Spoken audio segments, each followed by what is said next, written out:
Thank you so much.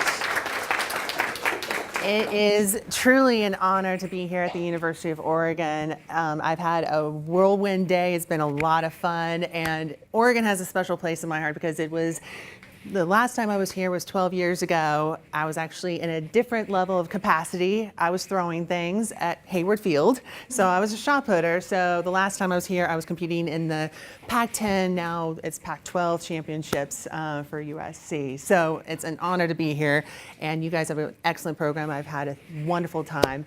So I will be talking about game of social media and really its place where PR is going to be in the scope of things related to the industry of social media. So it's going to be some lessons learned, some best practices, and I know some of you are going to be out on the job market in a few weeks. I would imagine you guys are pretty excited. Yes. So I do have my Twitter handle, so absolutely I'm one of those professors that phones are absolutely acceptable, so tweet away. So again, as it was mentioned, I'm at the University of Louisville. It's taken me, again, probably a good 3 years to pronunciate it correctly. I've been at the University of Louisville for 7 years, but my PR journey started back a few years ago in 2002. I'm dating myself a little bit. I got my Bachelor's of Science degree at the University of Florida. So I was a Gator. I grew up in California, but track and field actually brought me out to Gainesville, Florida, where I got to meet my mascot on a regular basis on my workouts, which was quite interesting. So I got my master's in strategic public relations at USC, spent 2 wonderful years in LA, and I had a chance to work with the athletic department. I really thought I would go into sports PR, specifically in crisis communications, but I'm doing more sports work now. And I had a chance too, during my time at SC, to have an internship in South Africa, working in fashion and consumer PR. So that was really enlightening. And then a couple weeks after that, I went to the University of Tennessee. So I kind of basically went straight through school. So when I was done, I was like, okay, done with school. But as I mentioned, I try to keep my hand on the pulse of things related to what's going on in the industry. I think social media really is a field that's constantly is changing and evolving. And so along with talking the talk, I'm walking the walk. So I've had some experience over the years working for government agencies, brands like General Motors, Cinnabon, and Adidas. And so it's been a lot of fun to be able to kind of put things into practice. As some of you who have had me guest lecture in your classes earlier today, I am an avid coffee drinker. I definitely feel like it is a major food group, and I love that I've had many cups of coffee while I've been here. And I would say that right now, I don't consider myself an expert in social media because it's constantly changing. I do consider myself to be an enthusiast. I love learning, love growing. It's a fun field to be in. I'm never bored, and I just feel that it's the best field to be in, and PR has a very strong place in it. So what I wanted to talk about today is just really where social media is going for us in PR and where is our place. It's just been really fascinating to see how fast the field has grown, how much it's changed, and what emerging opportunities and issues there are. And so in my work and doing research and teaching and consulting, I've seen some interesting trends happen over the years, and when you think you've seen it all, just wait. There's always a new case study to explore. But bless you. So one of the things that I wanted to do today was just kind of talk about some things to kind of watch if you want to go into the social media field and beyond. And so I actually had some input from students of mine and asked them what would be things that you would have wished to have had early in your career to get some insight on. So we're looking at social media. So this actually just came out. It's amazing to see how much information is spanned in just a minute on social media in 2018 and how this has continually progressed. And so one of the things that I think we're seeing right now is just a snapshot in the current state. We're seeing a lot more live streams happening. Netflix, of course, is a big factor. We're seeing a lot more trends into the messaging app, but as ultimately what we can kind of look at here is people are getting more and more active and present on social media, which for me makes me happy. As someone, when I first started working and studying social media, I kept on being told, this is a fad, you're never gonna get a job. I was told I was never gonna get tenure teaching social media, and here we are. So it's amazing that you'll get a lot of people that will tell you a lot of things in terms of you can't do this, you can't do that. And as an athlete, I never liked the word can't, so I always like also proving people wrong. So this is something that if you go with your gut instinct. But this is also a snapshot too. One organization or agency I would really strongly recommend following for up-to-date trends is We Are Social. They're a global agency. They do a report every quarter about the current state on a global scale for social media. So this is just a snapshot of what we're seeing at digital around the world. We have 7.5 billion people in the total population, but as you can see, more people are coming online, which is great to be able to see a fully connected digital global environment. And what I like about this report, and I'd be happy to share the resources and the reports related to this, they do break it down by country. So you get to see the different trends like in the US, but then also in Europe and Japan and China and other countries as well. So they will update this report along the ways. And so I always get the sense too that everyone thinks, well, we need to be on social media, but when they're on social media, whether it's from a brand perspective or from a client perspective, they're like, why isn't this fixing all of our problems? And so we think, we did this Twitter chat, why didn't this grow our followers by 1 million? And I come back and say, well, you don't have a strategy in place. This may not necessarily be the best tactic. So a lot of times people look at social media today from whether you look at marketing, advertising, and sometimes PR as being basically the solution for everything. And that's not always necessarily the case. Social media has to be applied strategically and effectively. And so I also love Tom Fishburne. He has some great comics. And so if you just go and research him, he will come up with some amazing cartoons. Now, kind of switching gears, one of the things that I wanted to kind of start off with, and I definitely want this to be kind of interactive, is how many of you have gone home for the holidays and people ask you, okay, you want to go into social media. What exactly do you do all day? Do you take snaps? Do you use the dog filter on Snapchat? What are some of the things that come to mind when people ask you what the social media industry is all about? What are some of your initial thoughts? Fake news? Yeah, so there's a lot of fake news. There's a lot of information that you don't necessarily know if it's true or not. That's a big one. What else? Research. Yeah, so basically you're looking at the different functions of what it is. I get this a lot when I go home for family reunions. I had to explain what the ghost thing was, and I had to explain Snapchat and teach family members how to use Snapchat, and so that's always fun. But kind of tying into the title of this presentation, the way that I describe the industry of social media is like Game of Thrones. And the thing that I learned very early on in my career in public relations is you have to be able to use pop culture references. And so I feel that with Game of Thrones, it is definitely part of our society. And any Game of Thrones fans? Okay, cool, awesome. Yeah, so I also was very proud that I was able to embed GIFs. I was like, yes, pop. So this is how I see the social media field. It is being extremely competitive, lots of challenges, but also things that we can do to kind of address them in a proactive way. And so you might be asking, okay, Game of Thrones, Dr. Freberg, how does this really all tie into what you do as a professor?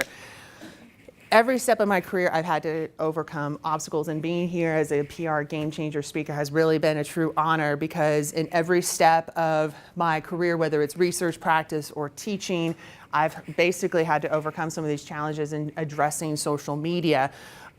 In my research, for example, for the longest time, some of my pieces of work were not getting published because people said, this is a fad. It's going to go away. It's not what PR professionals do. Now it's a growing area of specialization, but kind of being persistent and kind of putting forth your effort really takes some time, but the end result is really good. Same thing with teaching. I'm really excited that you guys here have not only incorporated social media in your curriculums, but have distinguished classes and professors that have a worldwide renowned reputation for this field.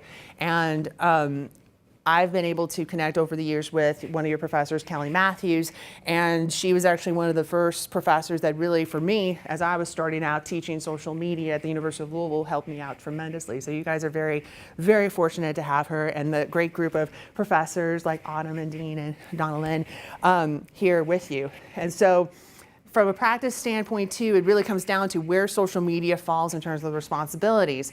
So I mentioned earlier that I did some work with General Motors. Social media was under marketing. And even though I was coming in from a public relations background, my cognate area was in marketing. in my doctoral studies. So I was able to kind of balance that line between public relations and marketing, but you're seeing a lot more ownership of social media from other disciplines, when in fact, I would argue that public relations has a very strong presence and ownership there. And so that kind of raises the question, where does PR stand in the game of the social media world? And I think as you guys are entering the job market, you're going to be competing not just with fellow students from public relations, but marketing students, computer science students, advertising, and there's actually one other discipline that I would actually encourage you guys to watch out for, because they're also applying for PR positions. Can anyone guess another discipline that could be a potential competitor to PR in social media? Psychology could be one. It's not the one that I'm thinking about, but it's definitely a powerful one. Graphic design, another one. Not the one I'm thinking about. It's one that you all have taken a general ed course. English. English, they are labeling themselves as digital storytellers. And they are proposing doing campaign work in their classes. They're creating videos. They're on social, rebranding themselves. And I was at a conference a few years ago, and it really was kind of surprising to me to see English, which I've taken various classes in English over the years, but they were positioning themselves as what we're doing in PR. So I think that's one of the things that you're seeing here, is that social media is such a hot area of focus that a lot of disciplines are trying to make their mark and stand. Everyone wants to be on the iron throne of social media. So yeah, I'm going to be doing a lot of references to Game of Thrones. So everyone, I think, wants to be present and dominant. So basically, how does Game of Thrones basically currently state where we're at right now in PR? And so there is a lot of competition. And I tell my students this a lot of times, you're not just competing anymore with PR students, you're competing with other disciplines, and they may have some different backgrounds and skill sets you need to be aware of. I think there's always going to be emerging battles, but you have to also kind of embrace adding in new skill sets, new skills and tools to be able to survive. And so I think having the right tools and experiences are going to make you marketable. And what I've been impressed with here, that I've seen just talking with students, talking with the faculty, is you guys have a lot of experience. You just need to kind of continue on that momentum to continue to grow and change, because social media is always going to change. And if I stayed the same, in the same mindset, I didn't learn anything when I was in your shoes, I'd be still talking about MySpace. And that would not get me into a job, and probably would not have gotten me this position of being a PR game changer speaker.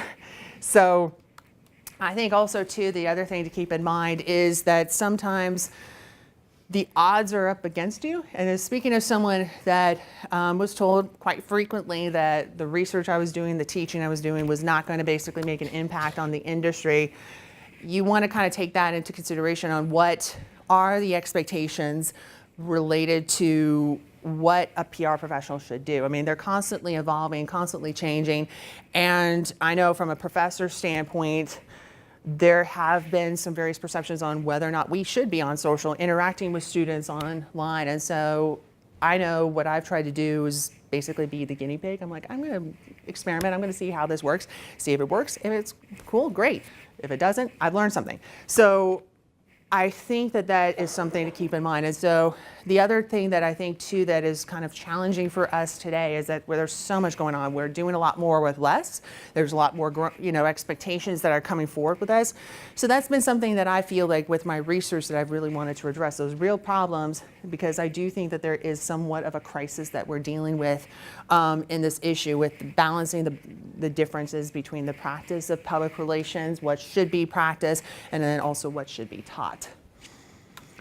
And I would say that the big thing that we're seeing here too is the most valuable information that you can have in social media is knowledge. Knowledge is power. Information and understanding of the current trends, the exclusivity that you could have within various groups, and your understanding of what is relevant and what is going to be impactful is going to be really good. So you're seeing a lot of this right now in social media coming forward. So people want to kind of establish themselves as thought leaders, and they really want to position themselves as the go-to resource. And so sometimes as you guys are entering your, careers, you might think, okay, how do I get myself into a position to really stand out from the rest of the crowd? And one way to do that is to share resources, share your ideas, share your information and experiences. And my big belief is, yes, there's going to be some ideas that you have to give away for free. People may take your ideas and run with it. But my rule of thumb is people may steal your ideas, but they can't steal your brain. That's important. So unless you're Frankenstein, we don't want that to happen. So one way to do that is to really invest in the additional skill sets. So doing these internships, getting these additional classes, workshops, looking at what you can do to kind of invest in your understanding of the field.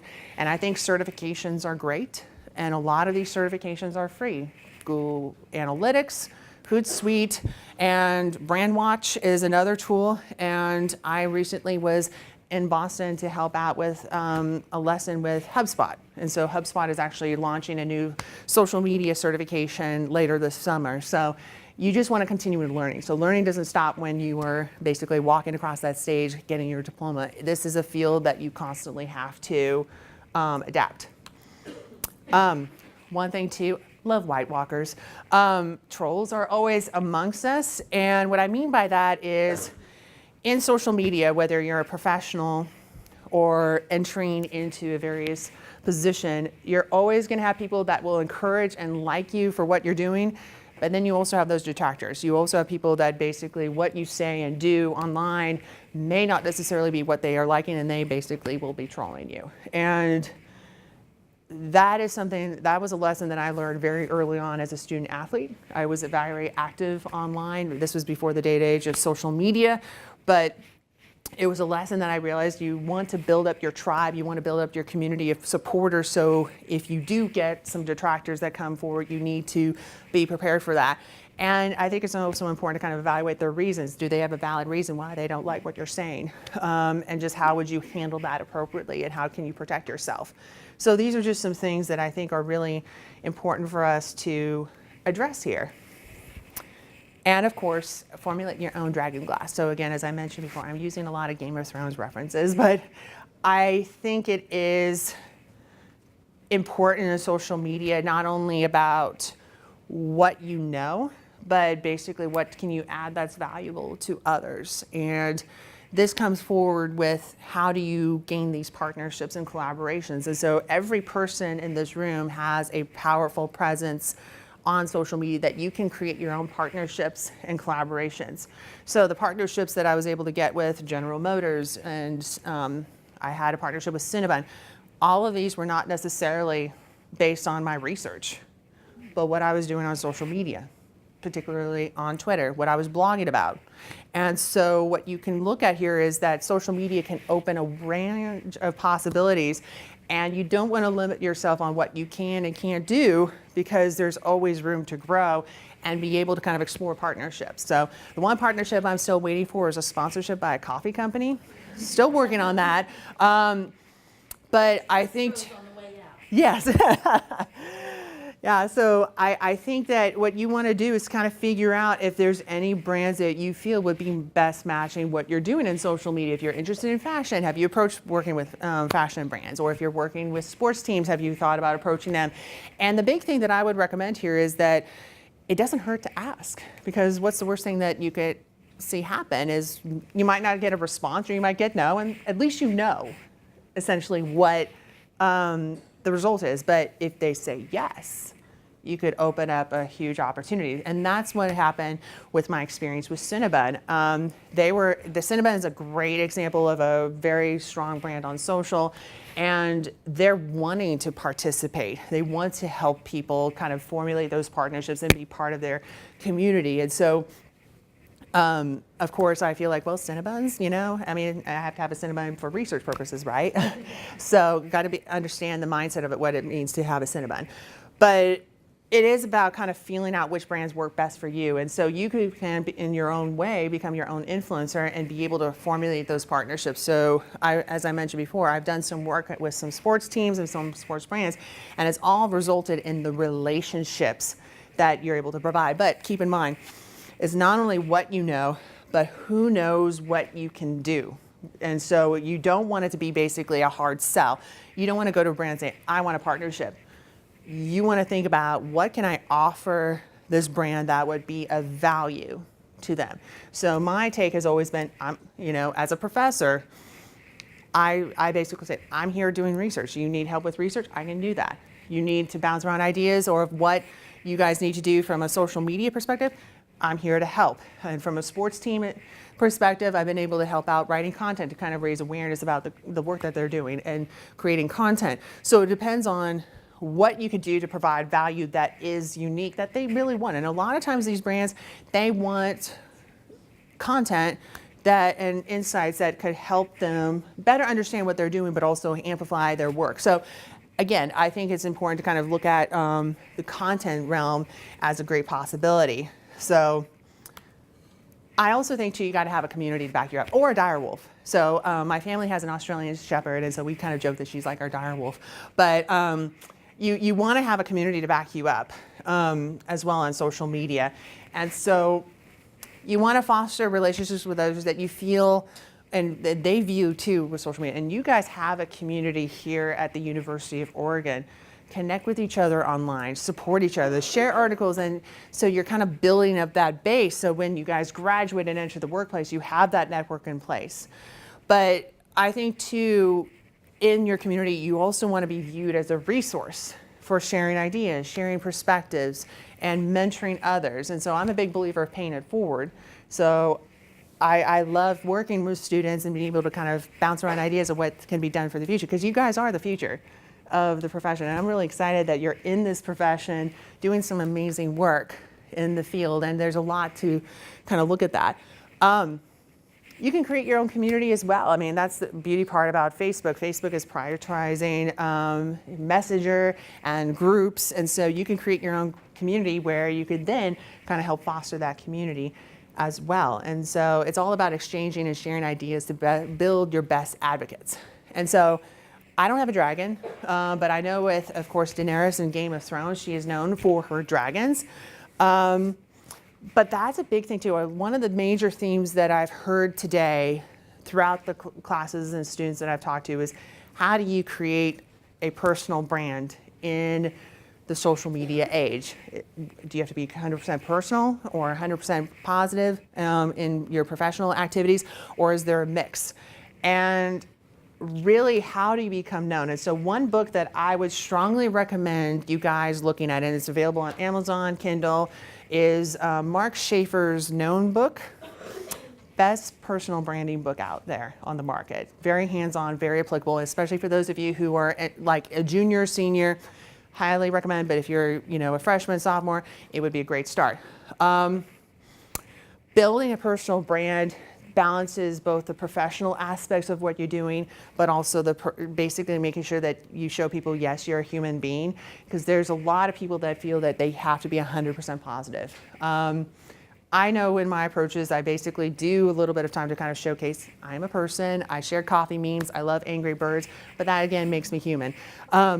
But it's basically embracing what we call the human interaction marketing. So basically you are marketing and showcasing your relationship. So when you're making these connections, that is something that you're able to build those relationships. And so you want to be able to sustain them. And so taking your personal branding to the next level brings you forth new opportunities for networking. It may also provide you with insights on who's basically looking at your content. So I personally find that, I know a lot of you guys are on Twitter. Twitter's been basically my own Rolodex for contacts, and that's how I've gotten a lot of these opportunities, that in my blog.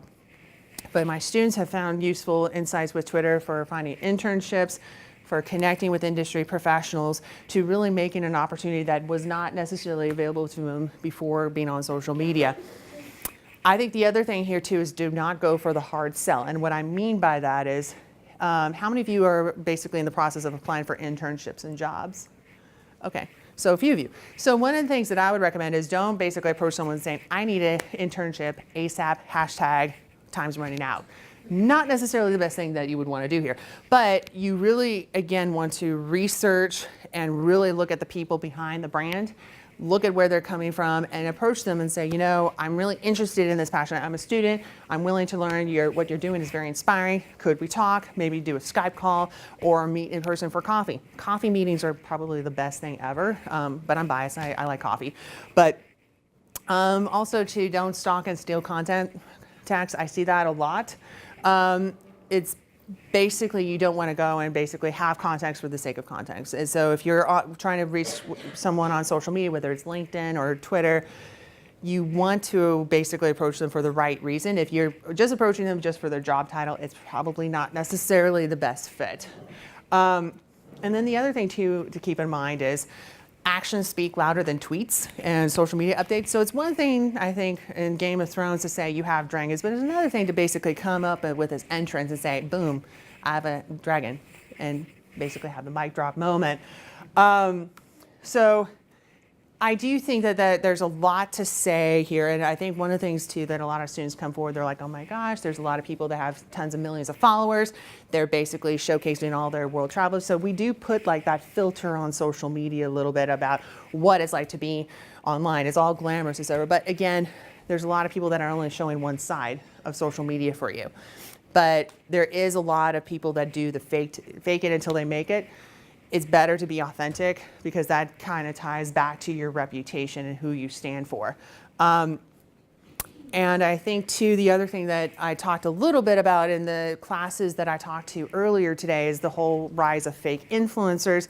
There's a lot of people that basically are trying to create this illusion of who they are, but they're really basically not doing it in an ethical manner. So don't be intimidated by people who have large follower bases, because you have to kind of look at, did they buy followers? Did they have bots? What type of illusion are they doing? It's better to focus on the quality of your effort. And so I think that one of the things too that you want to do is always matching your actions with your activity online is you want it to be sustainable. You want it to be consistent. And so one of the things that I've tried to do in social media is be who I am right here in person, how I am online. I try to keep that basically consistent. And these have to match, because if you have any discrepancy, and I found this with research, and we call this reputation dissonance. So if your online actions are the same as your online actions, basically people feel like, okay, that's consistent, that's expected. But if they're different, that's basically where people kind of create this disconnect. They're like, wow, that's surprising. I don't know which view that of the person I should be looking at. And so again, sustainable relationships basically take time. So you want to kind of build up these exchanges, kind of look at and kind of get a sense of the situation. So empathy is a really big thing here too. The other thing too that I think is important is tell them it was PR'd. So don't necessarily do what the Queen of Thorns did in last season, but I think this is one of the biggest issues that we have in PR is we're not advocating our role in social media. We're letting advertising, we're letting marketing, even English and psychology take ownership of social media without saying, we're PR, we're built on relationships, we're built on adaptability. Social media, first and foremost, needs to be social. It is part of what we do. And I think we need to become better advocates for other disciplines and take ownership. And so we have a strong foundation, we have a strong connection, and social media and PR really make a strong partnership. It makes sense. And so I don't think we're doing it, we're advocating for ourselves internally within the PR field, but I don't think we're doing it as effectively outside of our discipline. So if we're seeing other people trying to take over the social media Iron Throne, we need to kind of say, hold up a second, hold on, we need to basically be here as well. And I think if we don't advocate for ourselves, no one will. Marketing will say what they're doing it, et cetera, but I do think we have a very strong sense. So, and I think we have been sitting at some point on the social media throne, but I think everyone wants to look at it. So I think there's just a lot of competition involved in the industry, and you're going to see this in the workplace, whether you're working for agencies, you're going to be working for companies, or even being a freelancer, you're going to see this coming across a lot. But I think there's just still a lot of opportunities. So I guess too, you want to, being yourself is important. There's really no cookie cutter shape social media professional. What I love about the field is that you can make the field whatever you need it and want it to be. And so many people coming in from different experiences and ideas and frames of how to tell their story. Like, you want to be memorable, and ultimately it is a very fun field. And it's constantly changing. You get to meet some incredible people. So I don't want to kind of discourage you guys of being like, yes, it's all Game of Thrones.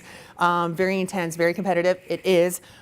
But at the end of the day, it reaps so many benefits that's really eye-opening. And I know for me, I'm forever grateful for being on social media and having been told you shouldn't spend as much time on social media. You can't get a job in social media. But I mean, there's going to be a lot of people that will say that. But just persevere and just say, you know what, I'm going to stick with what I believe in. And this is going to be something that I'm passionate about, that I'm willing to invest in each and every day. But also being yourself, being true to who you are on social will always help. So I think I want to kind of wrap up, and then I definitely want to leave some time for questions for you guys. I would say, like, my final words of thoughts, or what I call them to my students, Frebergisms. Knowledge information is still, again, I think very powerful. So really invest in the tools that you can get to better understand what's going on in the field, because you guys are going to be not only viewed as digital natives entering the workplace. People will assume you know all aspects of social, but you also will be viewed as a resource to educate and mentor your fellow colleagues in your position. You do want to basically also invest in the tools and relationships in PR, but also outside. Kind of figure out, what can marketing teach me? What can I learn perhaps from psychology, the study of the mind? What could I do to kind of better myself, to add in unique skill sets that really do help me separate myself from the rest of the crowd? So it's all about being different and unique, that people are willing to be like, I need to meet this person. I need to basically go forward. My call to action for you guys is, where you go, advocate for PR's role in social media. Don't let marketing take credit. Don't let English take over what we're doing in public relations. We need to advocate what we're doing in PR, because we have a very strong argument and support of what we're doing.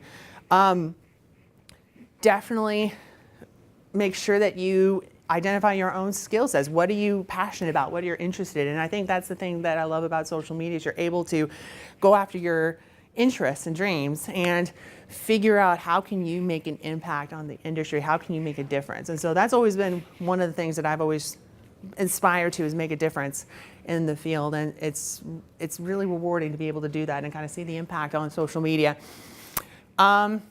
Be aware as you rise. I mean, again, as you're kind of getting notoriety, you're getting like mentions and articles written about you, and people kind of recognize you're a rising star in the field, which I know all of you are going to be, because you're here at the University of Oregon.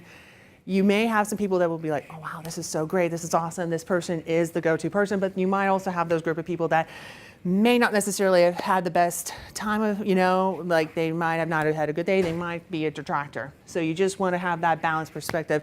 And again, you want to amplify and build forth a community here for you guys. So those are kind of my words of wisdom. And of course, I had to, end on a meme.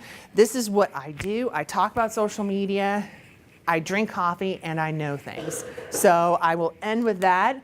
I have my email address, my office number, and my Twitter handle. And again, I want to use this as an opportunity to kind of continue the conversation. So I have business cards, but I'd love to connect with you guys, because I think this is just the beginning of a really good and exciting journey for you guys. And I'm really thrilled that your guys are in this position and being able to kind of set forth in a new area that's constantly changing in PR and being the shape of who we are as a profession. So it's been great being here at the University of Oregon. You guys are very fortunate to have some great professors and leaders in PRSSA to help guide you in your journey. So, all right.